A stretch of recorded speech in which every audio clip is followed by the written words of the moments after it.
नमस्कार मित्रों और मेरे प्रिय छात्रों, भाषा विषय में दूसरा पाठ मधुर ऋतु के स्वाध्याय को लेकर आज प्रस्तुत हैं।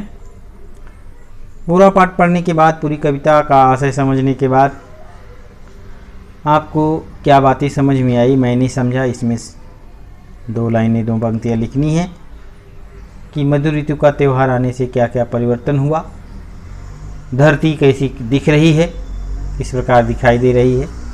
ये चीज़ें इन दोनों पंक्तियों में लिखना है, इन दोनों लाइनों में लिखना है। शब्द वाटिका, इस पाठ में नए शब्द आए हैं। मधुर ऋतु यानी बसंत ऋतु, धरा पृथ्वी परिधान वस्त्र, अंबार ढेर हर्षित प्रसन्न, हिया हृदय, ऋतुराज बसंत, मंगल शुभ, ज्योनार विवाह में भोजन के समय गाया जाने वाला गीत।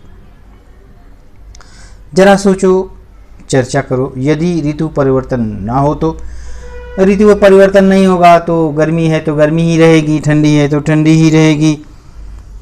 ऋतु परिवर्तन होने के बहुत सारे लाभ होते हैं। उसी ऋतु के अनुसार हमें मौसमी फल प्राप्त होते हैं, फसलें उगाई जाती हैं, विभिन्न प्रकार के अनुभव हमें प्राप्त होते हैं। विचार मंथन। सुंदरतम यह देश हमारा सबसे सुंदर है। दोहे लिखने वाले कवियों के नाम: रहीम, कबीर, तुलसी। इन कवियों के नाम ढूंढो और उनकी सूची बनाना। ये कहाँ से ढूंढोगे? तुम्हें आजकल मोबाइल से, इंटरनेट के माध्यम से ढूंढ सकते हो। अध्ययन कौशल।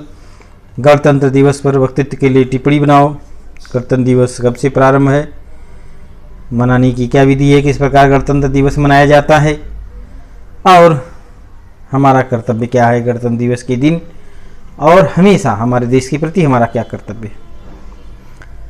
स्वयं अध्ययन। स्वतंत्र वीर सावरकर जी का जो स्तुति गीत चार्ट पर लिखो और समारोह में सुनाओ।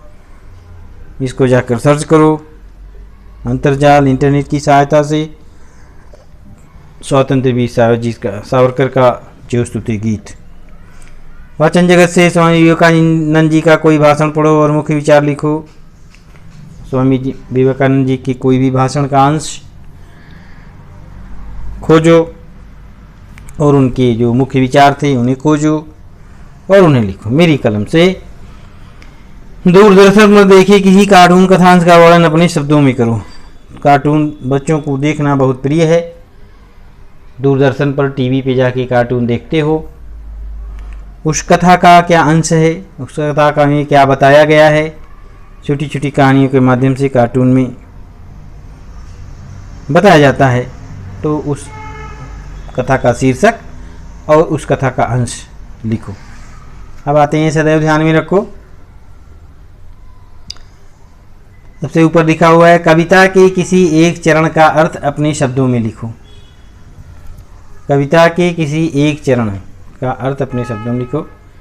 ये हमने अपने पहले वाले वीडियो में इसका अर्थ बताया हुआ है, पूरी कविता का अर्थ बताया हुआ है, वहाँ से जाकर ढूंढकर तुम लोग लिख सकते हो। सदैव ध्यान में रखो, ऋतुएं प्रकृति और मानव के लिए वरदान होती हैं। ऋतुएं जो बदलती रहती हैं उसका लाभ मनुष्य के लिए भी है और प्रकृति के लिए भी है। ऋतु के अनुसार हमारे देश में फल, फूल, फसलें, विभिन्न प्रकार की वनस्पतियाँ उगती हैं। अब चलते हैं भाषा की ओर। शब्दों के अर्थ शब्दकोश की सहायता से ढूंढो। तारीख गोलों में उचित शब्द लिखो। पत्तों की सरसराहट सुन कर हिरन देखते ही देखते ओझल हो गया। 3 विकल्प दिए गए हैं, तीनों विकल्प में से किसी एक का चयन करके लिखना है जो ज़्यादा सटीक हो। हमें साक्षात्कार लेने के लिए आपकी अनुमति चाहिए। अनुमति, विनती, आदेश। बड़ी सभा में अध्यक्ष जी की बात का सभी ने अनुमोदन किया। स्वीकृत, अनुमोदन, मान्यता। हर माँ के लिए उसकी संतान अनमोल रत्न होती है। भारतीय संस्कृति हमारी धरोहर है। आजकल हर व्यक्ति भौतिक सुख सुविधाओं का उपभोग लेना चाहता है। अच्छे विचारों की संपन्नता रखने वाला व्यक्ति सबसे धनी होता है। बछड़ा अपनी माँ से मिलने के लिए बेचैन हुआ जा रहा था। तो इस प्रकार से हमारा भाषा की ओर समाप्त होता है और इस पाठ का स्वाध्याय भी समाप्त होता है। धन्यवाद।